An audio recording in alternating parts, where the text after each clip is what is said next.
We're proud to welcome you to the Exceptional Advisor podcast series brought to you by the Investments and Wealth Institute. This series aims to help you to better serve your clients, differentiate yourself from the competition, and enhance your ability to communicate those differences. Hi, I'm your host, Bob Powell.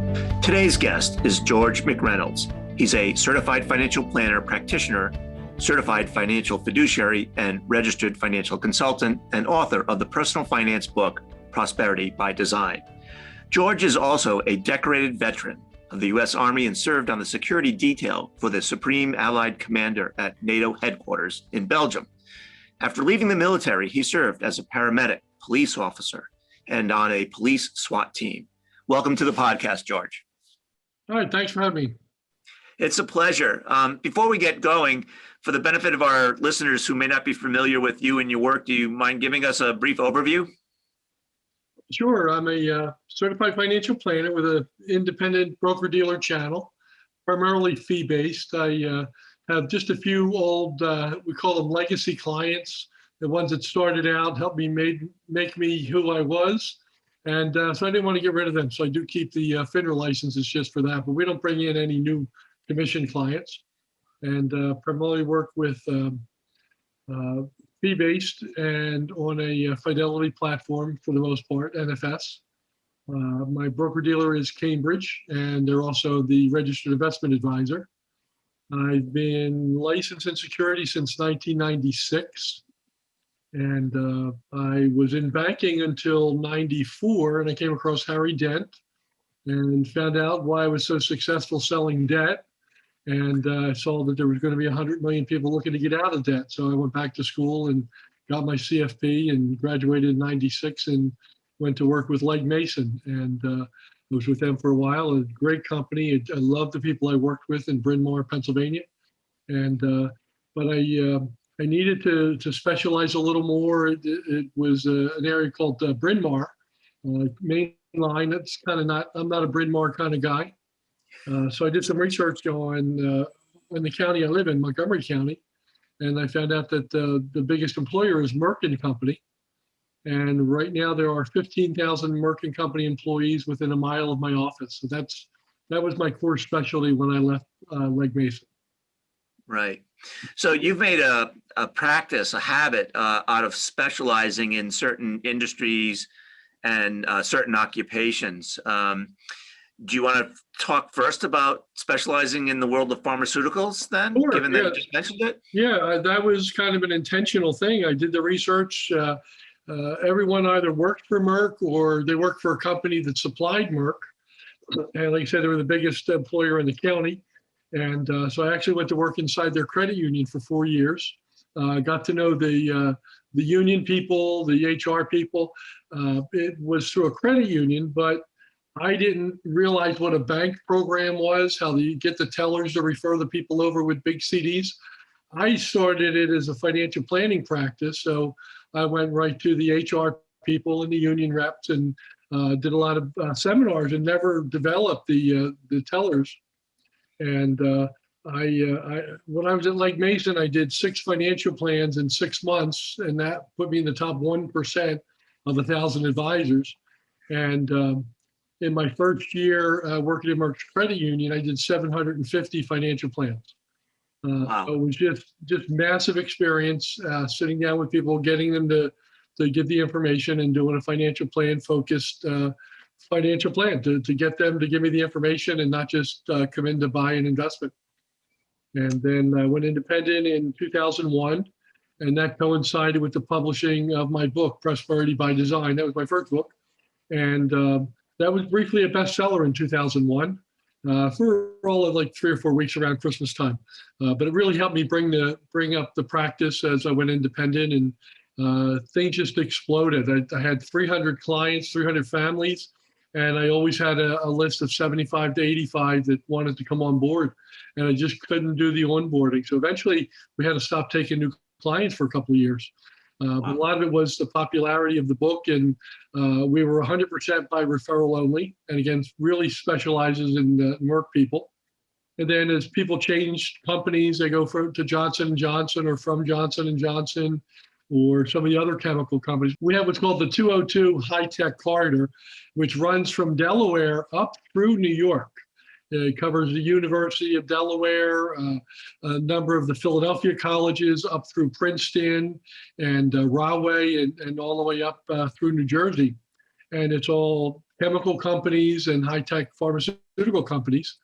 So there's a lot of movement between the companies. So I'd have one client at one place, and then they'd go to another. So they'd go from Merck to Sanofi of Venice, or to Johnson and Johnson, and it just kept growing from there. That I developed that specialty in the industry. Now, what I did when I set out to develop it as a niche, I tried to figure out what are the special needs of these people.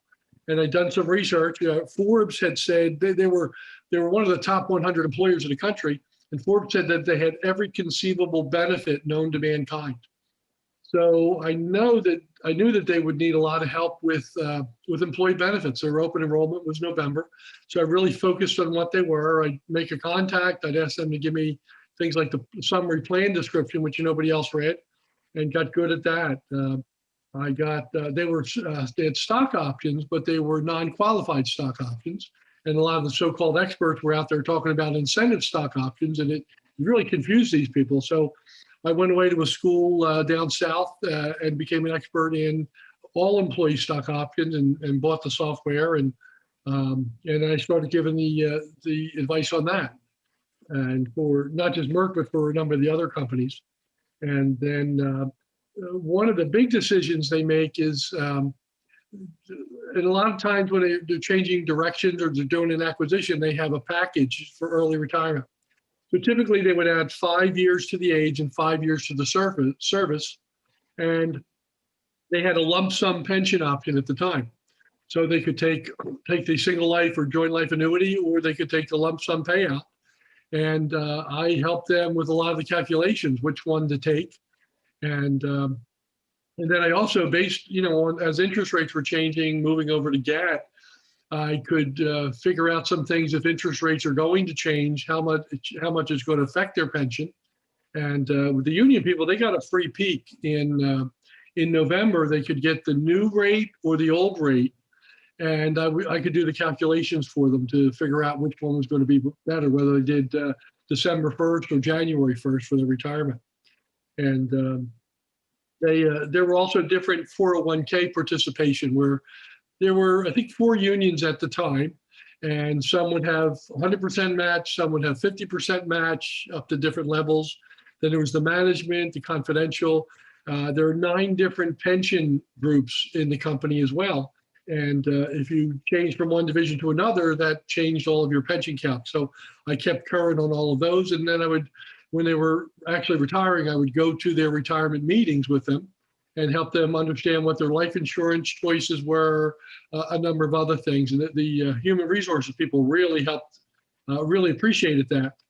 So whenever they had someone show up without representation or an advisor, they'd say, hey, you need to call George and reschedule.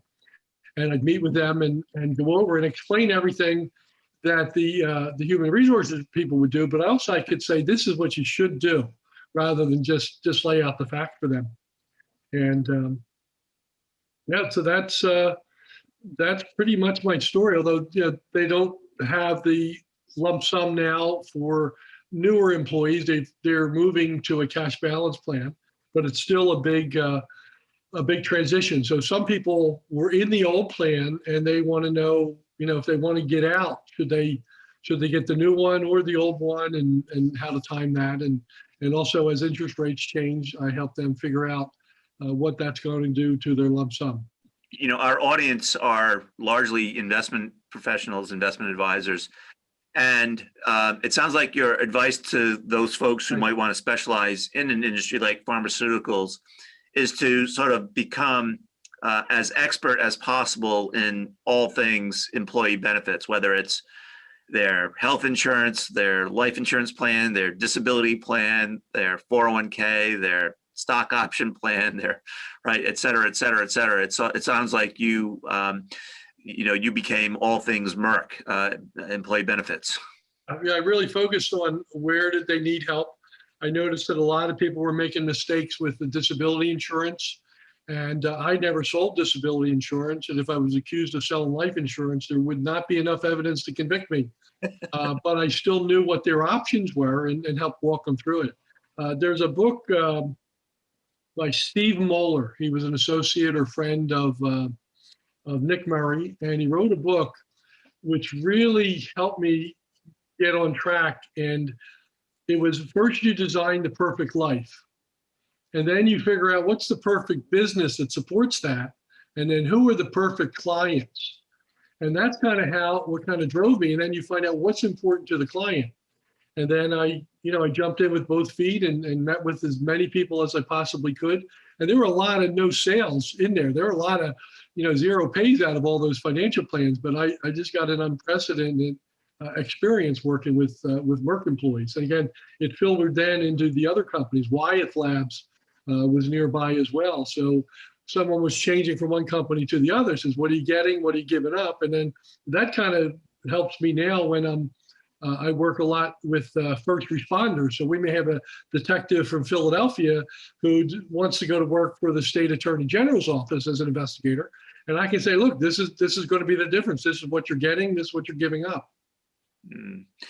So what advice might you have for the investment advisors who are listening who want to specialize in a particular industry like pharmaceuticals or electronics, or name the industry? Is there some common thread of advice that would be helpful? Yeah, find out what kind of people you like to work with and what people are nearby, because you need a certain critical mass of them. Like you said, there's 15,000 Merck employees within 1 mile of my office. So that was enough to support me, and whatever that is. So if it's if there's a tire factory near you, or I have a friend in Ohio that works with Procter and Gamble. So it's, what kind of people do you want to work with? Do you want to work with the executives, the directors, managers, or do you get along with like the union people? Don't try to be everything to everybody. And then one thing I remember from Steve Moeller's book was, when you do that, when you get into the niche, you create a buzz. So I had a guy that was leaving one of the chemical companies, and he was going over to another chemical company. And so he asked people at the old company, what should he do in terms of his retirement stuff? And he got 3 names of people. Then he talked to the new company, which was McNeil Pharmaceutical, and he said, okay, what should I do with my retirement stuff when I move over? And they gave him 3 names. And then he asked one of his neighbors, and his neighbor only gave him my name, but he got my name 3 times from 3 different sources. And that's exactly what Steve Moeller was talking about, is creating a buzz. And when you have a buzz, people they feel like they're stupid for not working with you. So you get that first call. So there's part of the importance of working with a niche. It's got to be big enough, but it also has to be small enough that you can really create that buzz. So that's right. That's how I did it. So, okay. So what I find interesting about your career is that you've developed not only a niche in the pharmaceutical industry, but you just a second ago mentioned first responders, police. When we chatted earlier, you mentioned FBI. I'm curious how you made the transition or added to the pharmaceutical expertise in a whole nother occupation. Yeah, it actually started out earlier than that. Before I went into banking, I spent 10 years as a first responder. I was an MP, I was an emergency medical technician, and then paramedic. I was on a police SWAT team. And so 10 years, and I got banged up, beat down, and burned out. And it's just kind of miraculous how I transitioned into banking. It was just so far-fetched, the idea. But I ended up in banking, and I was very successful. But there's 100 million people in this country looking to get into debt. It's like selling sex on a troop train. It was easy. So I just got up every morning, went to work, showed up, and never lied to anyone, and I was really successful. But a lot of my friends from police work, from emergency medicine, from fire, it's almost like a social class. of people. So the cops and the firemen like to hang around together, not with each other. So the cops don't hang with firemen, but because my brother-in-law was a fire marshal, and I got along with both groups as well as the EMS. So they would ask me questions, and I came to realize just how different they were from other retirees, because they do retire earlier. You could go 25 and age 50, and you really have to do that because, like, I got banged up pretty hard in 10 years. 25 car accidents and 200 street fights. Some of these guys, I don't know how they did it. I would go to the retirees picnics, and these guys were beat. It was really sad to see how they sacrificed their health. So they could retire at age 50, but they had shorter lifespans, and they had some other decision to make. When I was there, they didn't have the drop, but the drop program now allows them to, when they're retirement eligible, they can put what would be their pension into a retirement account. And then when they leave in 3, 4, 5 years, they can have anywhere from $300,000 to $500,000. And I know of one chief who actually retired with over $1 million in his drop plan. And then he went to work for another agency, worked 5 years and got another pension vested. But also they stopped putting into the pension, which is another 6% that allows them to build up a side fund. And then, but then they have entire retiree health and stuff. But one of the biggest things is, even if they work after, or if they work before or during and pay into Social Security, they lose up to 60% of the benefits because of what's called the Windfall elimination provision. And I got on that real early and figured it out. It was harder to get information then, but I would meet with guys that say, look, you're not going to get your full Social Security. They could get the SSA report. And I say, but you know what, Tom, you're going to get about $500 a month.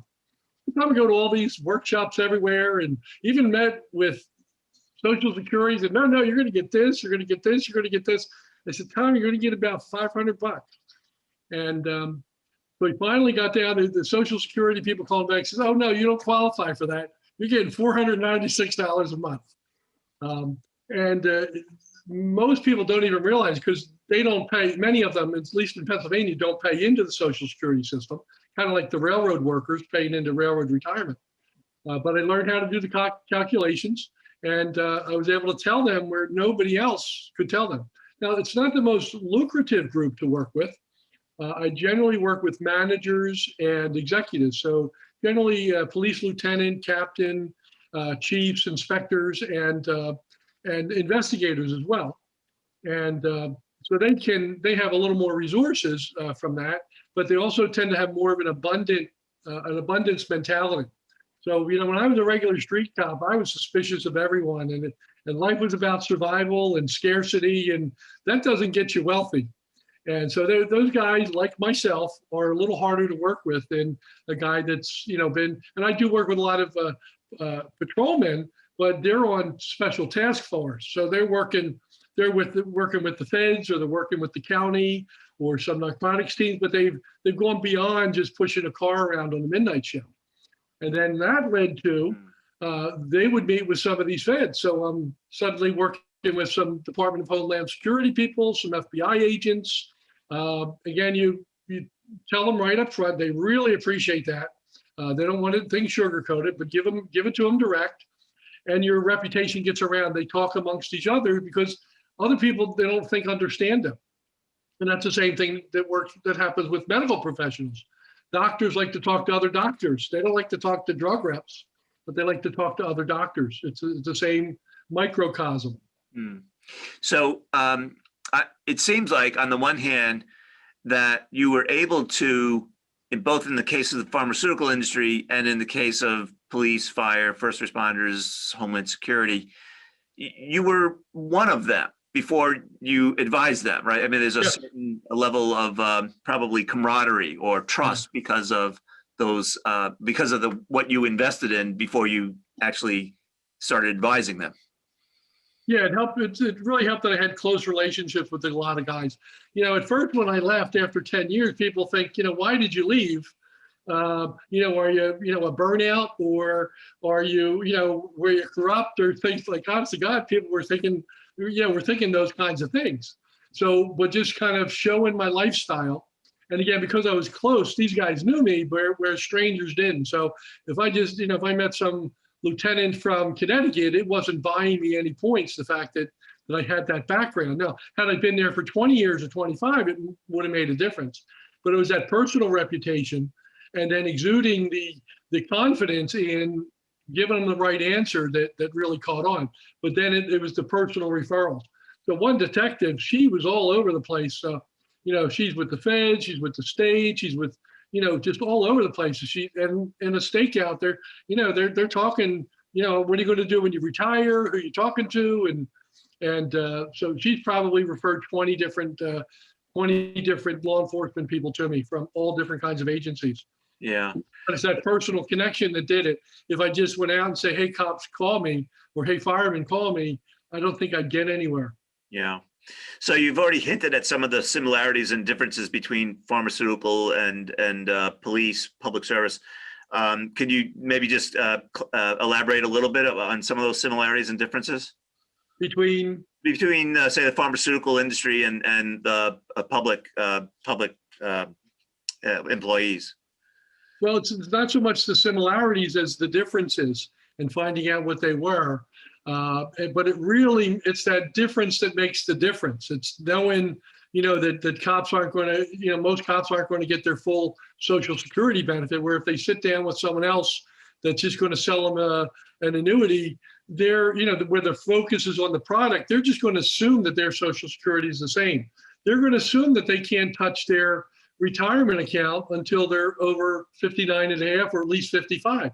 Well, cops and firemen can get their retirement plans at age 50, right, since 2015.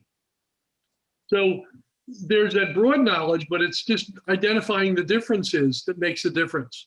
And you don't have to become an expert in that. Just the fact that I knew that it was there, and I could pause and then research it more. And then as I got more and more experience, I got into some of the finer details. But it was just knowing that difference existed that really made a difference in getting into that niche. That Merck dividends were different than Wyeth and Company, or I'm sorry, Merck stock options were different than the stock options at Johnson & Johnson and Wyeth Labs. Yeah. As you're talking, George, I'm thinking that some advisors take all comers from all industries and all professions and have to become expert in that one thing and may not be able to leverage it. As you think about the advice that you would give a young advisor who might be just starting out, would it be to develop a niche in a particular occupation or industry, or be exactly, or even a recreational thing, whether it's golf? I worked with a guy at Legg Mason, and he was the best golfer in one of the best country clubs in the country. And every golfer wanted to go out for him. So he put him in the Legg Mason Value Trust and off to the golf course. And that was it. It wasn't so much about, he let Bill Miller take care of the investment decisions. He just talked golf. And there's some guys that do that with boating or fishing, whether it's fly fishing or deep sea. So it's what is interesting to you, and can you get enough other people that are interested in that same subject? Mm. And again, you want to be able to enjoy working with these people. Right. So I don't work with attorneys. Well, you don't have to explain why or why not. So a second ago, you mentioned doctors. I know that's the third area in which you've specialized. Talk a little bit about how you got started specializing with doctors and sort of your experience with them. Well, when I was a lender, I stumbled upon a refinance for a doctor, and he was kind of the social director between two hospitals that were right next to each other. And apparently he had lunch with everybody. But I did a really good job for him. He referred the people that worked for him to me. And then he'd go have lunch and talk to the other doctors. And then they were all calling me. And he would just say, wow, I'd call him. He's a straight shooter. He won't lie to you. He'll deliver on it. And I would just tell people up front, whether I could do it or not. So I never had anything fall through. And so I was suddenly working with almost all these doctors in these two hospitals. And then when I went into wealth management, I completely forgot that success. And then when COVID came down, or just before that, I got referrals from a couple doctors, and I remembered having that specialty as a lender, and it really made things fast because I knew when they would walk in the door, I already knew 90% of their story, and they're very loyal, and it's a microcosm. Doctors only want to talk to other doctors, and I've since learned that they're very active on social media, but not on, not where they're posting cat pictures and stuff. But for some reason, they've really taken to that. So I came across a doctor, a retired surgeon, Vicki Rackner, and she helps financial advisors target doctors and dentists. So I recently wrote the foreword to her latest edition of a book, 9 Money Mistakes That Doctors Make. So we offer that as a lead generator. And again, she's helped me understand why doctors are different from others, how they're different, and what's the right way to approach them. Mm-hmm. So cold calling isn't going to work, but maybe going to a doctor's convention or offering webinars on healthcare, on telemedicine was an option, or how to different practice management subjects, or writing an article in support of them based on an issue that's coming up for regulation. So just really becoming their advocate. And then once you get to know one, it's, just really promoting the referrals. Right.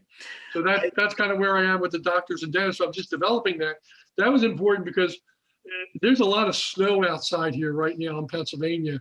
We've had at least 20 inches over the last 3 weeks. And as Danny Glover would say on the Lethal Weapon, I'm getting too old for this stuff.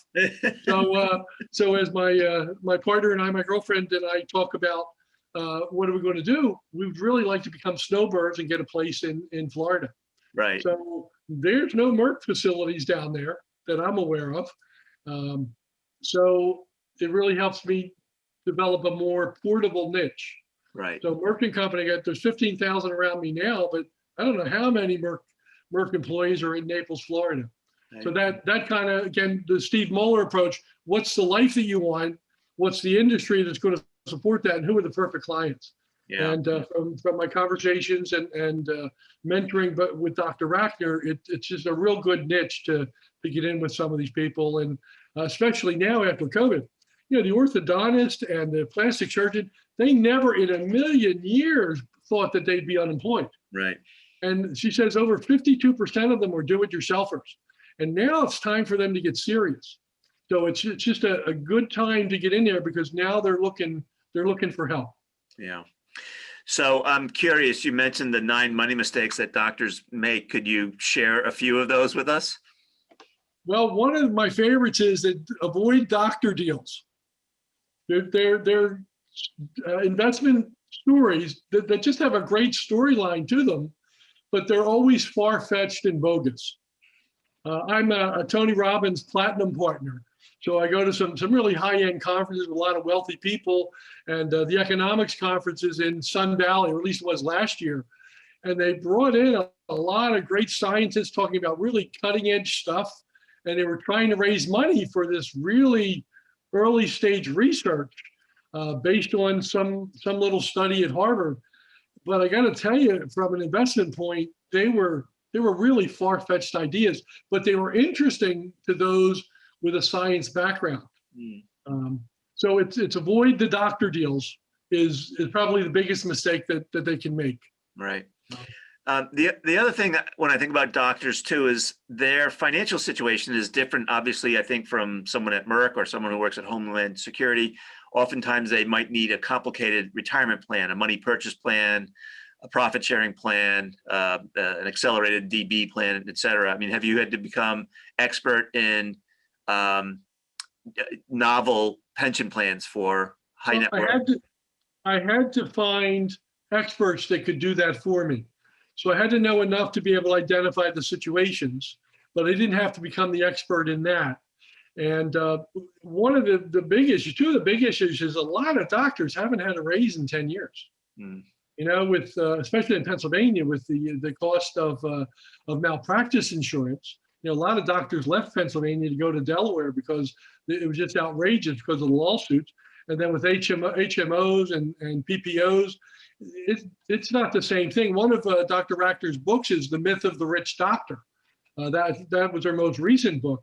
And I sent that out to a couple of prospects that, I was conversing with. And one of the biggest issue is, what do I do with the debt? How do I approach the debt? Do I focus on it? Do I try to do public service? And a lot of the public service programs to forgive the debt, they're almost bogus. So few people actually get their student loans paid off in those programs. So how to help them identify the best way to deal with their student debt. Right. And the same I think is true of young dentists who might be in a position or desire to buy an older dentist practice, but they're laden with debt and have no ability to service their debt and buy a practice. Right. But at the same time, there's so many old dentists retiring where the practice is really worthless without a successor, because you can't get anything for the equipment. So it's helping some of the clients come to realize what are their options for selling their practice. So you can do a roll-up, an integration, an aggregation, but helping them understand the differences. And also, I've talked a lot about ESOPs. And for some of the big practices, that could be great if it's big enough to support something like that. Right. But the bank isn't going to finance the acquisition of a dental or medical practice. It's the doctor that's selling it is going to do that. Or if you have a group of doctors, they want to bring some people in. Or what we've seen a lot of in Pennsylvania and Ohio that I know of is a lot of practices selling to the hospitals.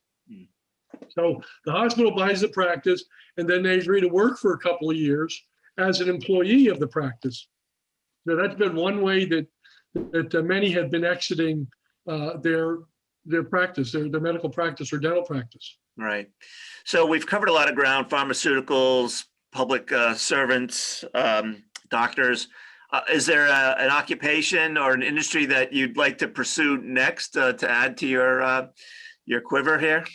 I'm thinking of that one scene from the movie The Big Short, where Steve Carell's talking to the mortgage guy that specialized in strippers. He did a lot of stripper loans. But no, I want nothing to do with strippers. It ruined a lot of people's lives. But I really like where I am now. I've got enough connections, and really with COVID, with bringing in Zoom and telemedicine or telefinancial, consumers are 90% of them are accepting it. And you don't have the geographical limitations that you might have had before. And doing webinars instead of dinner seminars is really just a great opportunity. So I just feel like the world is my oyster. I just wish I was 20 years younger. But I've got the energy. But I just think it's a great time to be in this business. And this is, when I came across Harry Dent and the Great Boom Ahead, and I saw 100 million people looking to get out of debt and retire. That's when I went back to school to get my CFP. Yeah. And, so the Institute, obviously, it offers 3 certifications: the SEMA, the CPWA, and the RMA. Right. Speak a little bit about the value of designations with respect to either the credibility that it provides you or the knowledge that it provides you in doing what you do. They're absolutely essential. If it was just George, stockbroker, I wouldn't be who I am today. But I got the CFP first, and that was the focus was working in all these other financial industries. So at the time I was in banking, but then I went out and I got an insurance license. I started doing taxes and getting experience in all the different areas. And then I got my CFS for mutual funds. Now, that's like a mini CFP, so I didn't gain a lot of knowledge from that, but having an extra 3 initials after my name really helped. Right. And then I got the RFC, Registered Financial Consultant. And I'm not trying to sell other designations, but I'm really looking at CIMA and a couple of those other things now for my WI. And if I had to do it over again, I do it that way. I love the fact that you can go to a Yale or a Harvard or University of Chicago and get your credentials and then sit for the test. And I think in addition to the initials after your age, having that Wharton diploma or Booth School of Business or Yale, I think that really gives you a lot of impact. Where I was the old College for Financial Planning, and it just doesn't have the prestige that you would get from a Wharton certificate or Yale. So I think it's a great program. I'm looking at them now. I just had a conversation with a friend in the business yesterday, USCIMA. He doesn't think it's right for me, but the private wealth advisor, I think that's right up my alley. So I'm looking into that program, and I see that Yale offers the education for that. So I may get rid of several initials as a result of this. Well, I didn't want to twist your arm, but we're awfully proud of the designations that are provided here. As you should be. Right. Well, before we wrap up, is there anything that we haven't touched upon that you'd like to talk about, or anything that we've already talked about that you want to just reemphasize? Yeah, go over my notes, and again, the difference that makes the difference is knowing the difference. Knowing what you have and finding people that you really like to work with. My fiance, she just loves hanging with my clients, and when we do client events, they're just the nicest people in the world, and it makes all the difference. When there are some people, you work with them and your heart just sinks.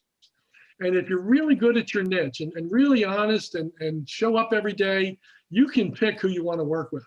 And that was one of the things I got from Steve Moeller. His father was an orthodontist. And he would ask him, Dad, how come you're so successful? Is it because of the equipment, the education? He says, no, I just started working with nicer clients, nicer patients.